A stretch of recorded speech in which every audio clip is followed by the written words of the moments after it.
This video will show you how to set the tool height to the top of the machine bed. Start by holding down the shift button and pressing 6, shown in that corner.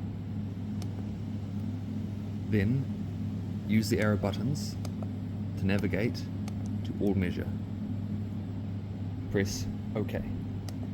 And the first tool,